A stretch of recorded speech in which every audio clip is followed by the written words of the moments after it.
When my fan club makes a demand, I deliver. Today we have another biomechanical creature that looks like it came from a futuristic petting zoo. I could probably make an entire YouTube channel just on biomechanical animals, but my niche is so narrow as it is, nobody can find it. If you like this ram and would like to see more, I'd like to know what other animals you'd like to see me turn into a cyborg. Please leave your comments below. I think this ram turned out pretty good, and with the design I was able to be creative, which to me defines what art is. If you don't have fun making your art, then why bother? I couldn't find much online about biomechanics other than what you find on television and the movies, so let's talk about that. Hey, remember back when we were kids in the 70s, the $6 Million Man? Yep, used to watch it every week when it was on with my mom and dad. What was that all about anyway? The Colonel Austin, he crashed his test plane. Yeah. And he had to have his arm and his legs and his eyeball and his ear all redone. Right. And that's biomechanical. So that's probably the first biomechanical thing I ever heard of. About you. It's kind of reminiscent of RoboCop. It was kind of a cheesy... Oh, RoboCop. I forgot that one. Yeah. Let's talk about RoboCop real quick. Since I wrote some topics down, I totally forgot about that. RoboCop's a pretty good movie. Peter Weller. It was an 80s movie. Yeah. It was pretty violent, but if you want to talk about biomechanics, that is definitely right, because he was... Just the top half of him was real, right? I think so. Well, and what was that line from the movie? We have the technology to something. From right? the $6 Million Man. Is that from the $6 Million Man? Yeah. I feel like they said something similar to that in the in RoboCop. RoboCop, he had some sort of tagline, but yeah. I don't remember what it was though. Something like "Stop or I'll shoot." I don't remember. I don't know. But that was a good pickup because I didn't have that written down. So next on my list of interesting topics is Terminator, 1984. I think it came out. Definitely biomechanical. I mean, it wasn't a ram; it was a human being. I couldn't find any bio. Wait, was there a $6 Million dog? Ooh, I don't know.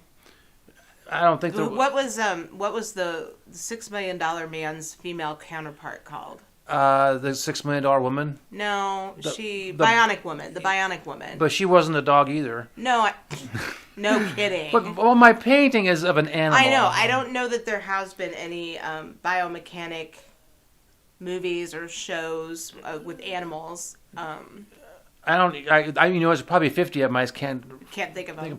So next one we'll go on will be Data from Star Trek. Now, technically he was totally a robot, but I think that his intellect was definitely humanoid. Yeah. So I give him cred for being bio in his brain. Actually, he had a bio chip, didn't he? I think so. I don't remember. I never really got into that particular branch of Star Trek, so I can't remember how it worked. Then let's get into what you do know. Let's talk about C3PO. Yes. You're a big fan.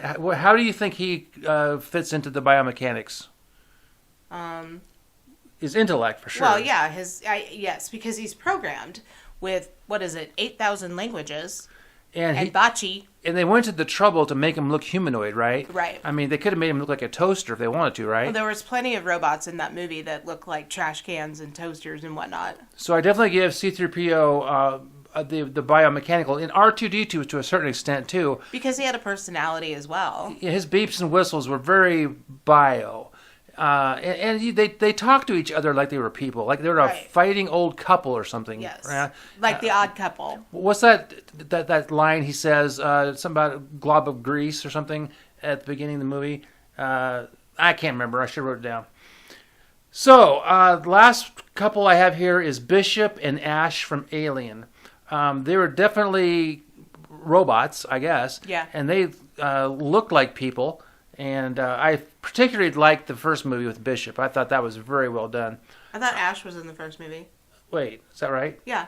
Yeah, Ash was the guy from The Hobbit. Right. So Ash was in the first one. Yeah. That was very good. And Bishop was very good, actually, in the second one as well. He was the guy from Millennium.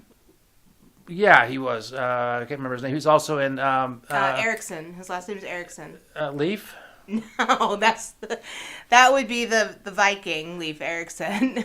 He was probably the first European in North America. Okay, and what else we have here? I also have HAL 9000. I'm a huge Kubrick fan, and to listen to Hal talk, you could definitely tell his bio was in his brain.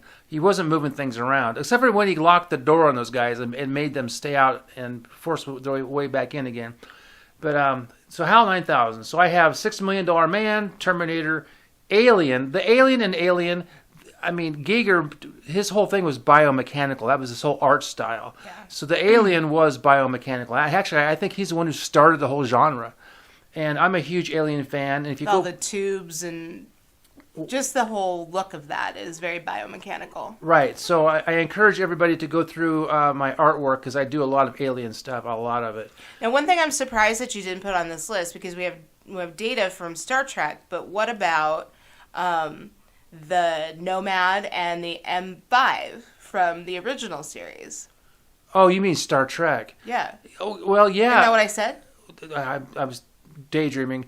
But Nomad, who came on the ship and kind of floated around, right. Yeah, definitely was biomechanical because he talked like a real person. Yeah. And we're also big Star Trek fans too as well. And M5. But M5 didn't talk, did he? He just discerned. No, I think he did talk because he talked to his creator. Did he? Yeah, I think so. Dr. Nailstrom, was that his name? Yeah, okay. Yeah. I'll have to watch that again. Now we're going to have to watch it again for the 7,000th time this week. That's right. Okay. I think we've got enough info on biomechanics and... Ram's remarkable climbing abilities, herbivorous diet, and seasonal breeding habits make them fascinating creatures with a significant place in mythology and folklore. The ram has always enjoyed favor in Norse mythology as a potent symbol because of the animal's legendary strength and virility, and hence its creative powers, and its characteristics as a leader and protector of its flock. Rams are strict herbivores, feeding on grass, leaves, and other plant-based food sources. Their digestive system is specifically designed to extract nutrients from vegetation. Rams are social animals and prefer to live in groups known as herds. These herds are led by a dominant male, known as the alpha ram, who ensures the safety and well-being of the group. One of the most impressive displays of dominance among rams is their headbutting behavior. They fiercely clash their large horns together to establish dominance, defend their mating rights, and establish a hierarchy within the herd. Rams are exceptional climbers thanks to their strong limbs and keen sense of balance. They navigate steep mountains and cliffs with ease, making them well suited for their natural habitats. Rams possess excellent eyesight, allowing them to detect predators from far distances. Their vision is also adapted to judge distances accurately during their daring climbs. Rams mark their territory by leaving a distinctive scent marking and scratches on trees and rocks.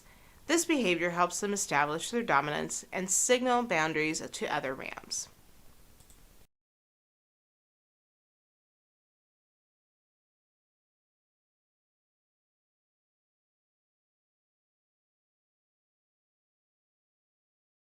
If you got to this point, please feel free to like and subscribe and ring the bell.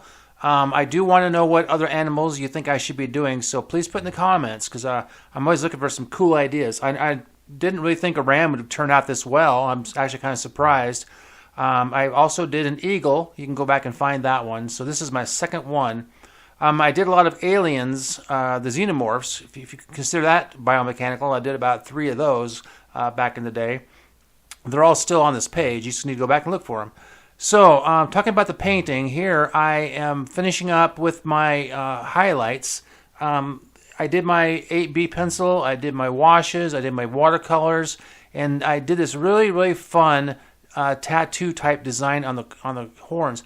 My wife said that make a good tattoo.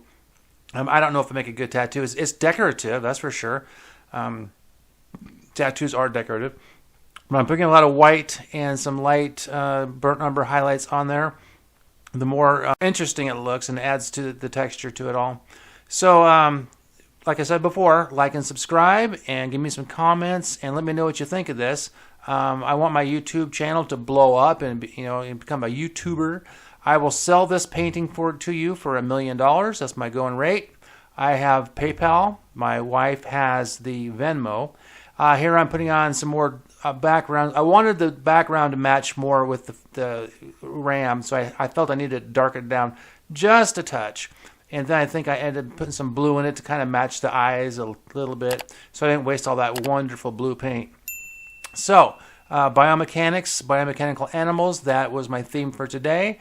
And if this turns out good, I will do more in the future, because this is a super fun topic to cover, because I can just go crazy and do whatever I want and put all kinds of little gadgets and wires and buttons all over these animals. Thanks again for being here, and like and subscribe.